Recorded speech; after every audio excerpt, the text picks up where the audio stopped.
The adventure bike market is in a race to the top. Former superstar riders racing adventure bikes have replaced hardy folk riding them long distances. Performance is being chased further and harder, brochure shots are more dramatic than ever, and the allure of chasing the sunset on your bike has been replaced by this. And then there is a bike that seems to be hiding in plain sight, both matching and bucking that trend, and it's been doing it a while.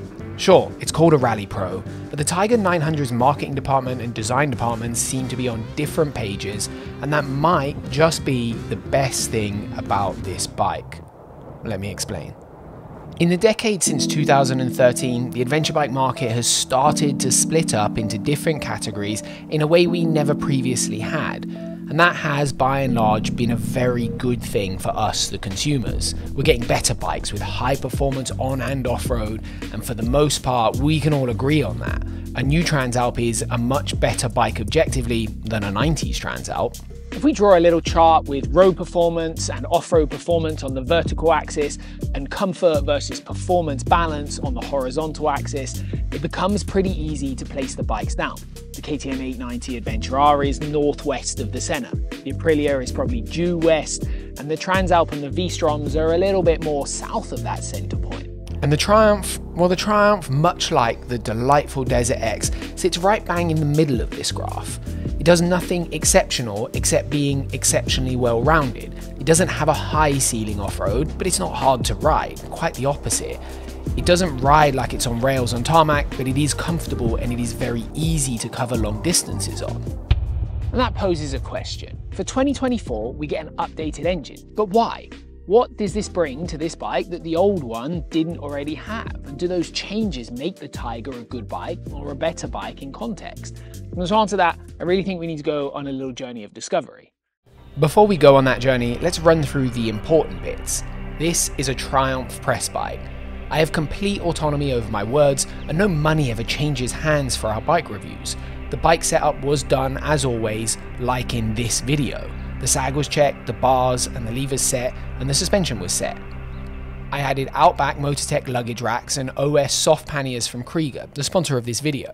I'll come to that a little more later, but for now, let's get back to our journey.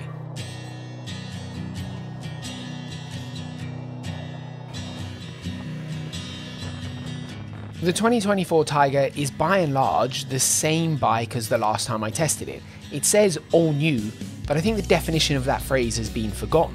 The updated engine is like every updated engine. It's bigger, faster, better, and more likely to impress the bloke at the pub who doesn't really know much about bikes, but had a Ninja in 1996. Anyway, the point here is that the Tiger didn't really need a new engine. The engine was plenty good. The last time I rode the Tiger, I loved the engine. I thought the way it made power and the character was fantastic. The limitation was, and always is, the suspension. The Tiger has decent spec suspension. On the surface, it is similar to the new jazzy sport suspension on the F900 GS. But how a bike is set up, the internal valving, spring rates, and choices may colour that experience. Now, a well set up bike is a beautiful thing to ride. A cheap or poorly set up one is not. It's not just the bumps it affects. Everything from slow speed, technical riding, or static balance, all the way up to the ability to stop you dying when you clatter through a hidden hole in the middle of the desert. And this is really the Tiger's paradox. See, if you get a suspension setting right, it can do most of what you want, but you will lose somewhere. That costs money to achieve and is also a pretty personal thing, and if you make a bike too adjustable or too in one direction, that might alienate a large group. Properly sprung 240mm travel bikes are tall as well, you can't get away from that. You can see some of this in the F900 GS review or the PR7 review or my T7 project bike, but Triumph are choosing a slightly different path to all of those bikes. Now, this is the nerdy lesson part of the review. Triumph are using preload in the suspension to set the geometry of the bike. I covered this in the 1200 Rally Pro review as well, but I think it comes at the cost of control, just like the 1200. Preload changes how easy it is for a spring to start moving. Less preload in the fork lets the fork start compressing and get into a position that changes the effective steering angle and will let the bike turn quicker. That's how they do it in road mode. Off-road, it's the opposite. They have more preload, so it should hold up a little better, rake the bike out, and make it more stable to ride. Now, it's not a bad idea. It kind of nearly works, but I'm not quite sure it's working as intended. They're also technically underspringing the whole bike, and I'm guessing that that's to keep the seat height down while still maintaining the high travel suspension number on the spec sheet. You can see other manufacturers do this as well. The Suzuki 800D, I think, is a good example. The book spec of the Tiger is max preload on the fork for off-road, minimum for on-road. That amount of preload change is big, and where this falls apart is that the bike works better on the road with more preload in the fork, especially when braking, because it doesn't start bobbing around as easily and become unsettled. Simply, the suspension feels undersprung and undervalved to me. Now, here in Portugal, the roads are world class. They are truly incredible to ride, and the Tiger was fine.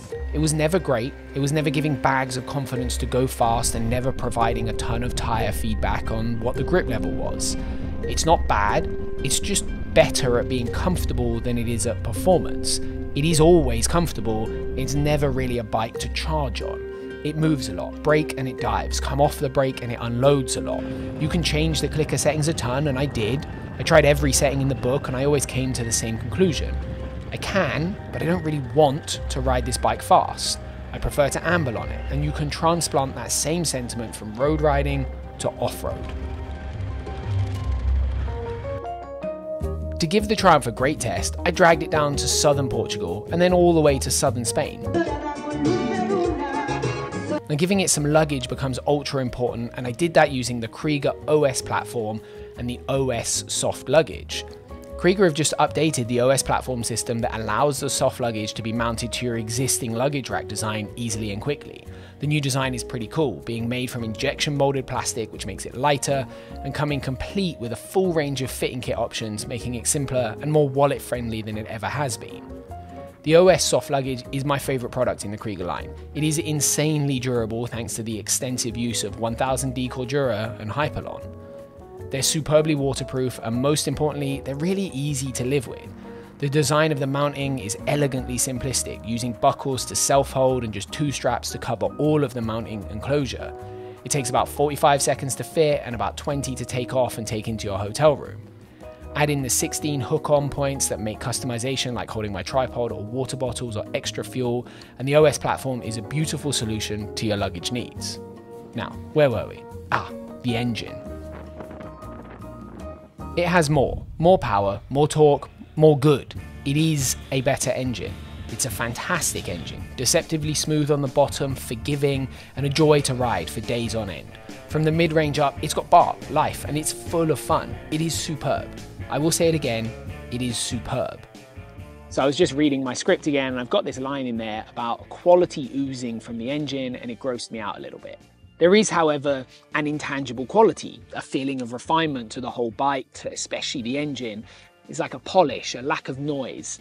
Now, if you are a KTM person who wants to be reminded of your own mortality on a regular basis, look, this isn't the bike for you. But if you're a more sane person, you like something smoother and a little bit nicer to ride, you are going to enjoy the heck out of this. It does still have some quirks. There are no getting away from these. The gearing, especially first, second and third, are ridiculously long, quite often problematically so. I find myself in first when I should be in second. But otherwise, it is a very versatile and fun engine to ride. You might even say it's worthy of an adventure bike. However, this isn't changing what the Tiger 900 is. It may be improved, it is definitely good at the job, but the Rally Pro is still the same Rally Pro. And there is a bit of me that wonders what could be, because I think there is potential for it to be the same bike, but be better. It's still weirdly good at slow speed riding and static balance in spite of the suspension. The throttle still lets you find grip and lift the front wheel easily, and at times it does feel a little heavy. You'll still find the electronics utterly infuriating when it takes minutes to turn on, switches out of off-road mode when you turn it off, and the road traction control cuts in 1/3 of the way up a hill. Not being able to switch modes on the fly also makes the transfer from road riding to tarmac beyond infuriating. The off-road ABS and traction control are fine, and no better than fine, and you'll likely find it more comfortable than most other adventure bikes in this class for covering distance. The ergos are well spaced, the foot pegs are really wide for all-day riding, the screen is decent and super adjustable, and that circles us right back into the opening paragraph, almost like I planned it. The fact that the marketing department aren't deciding the Tiger 900 Rally Pro should in fact be a bike inspired by rally or pro is its biggest strength. The Tiger is a bike that is more adventure than enduro, and in the real world, I think that translates very well. Sure, there are times where the suspension working better is going to be a good thing, but that doesn't mean the fundamentals of the bike need to change. You'll have a bit more grip if it's better, a bit more safety at speed, but Triumph do have a balance that makes long days more comfy. The fuel range is good, the seat is couch-like, and covering ground relatively efficiently without sapping energy is where it really shines, as long as you don't push the pace too much. It is a bike perfectly in the middle of the tasks an adventure bike does, and that is where it excels, and the new engine kind of only adds to that package, even if it's not a ton.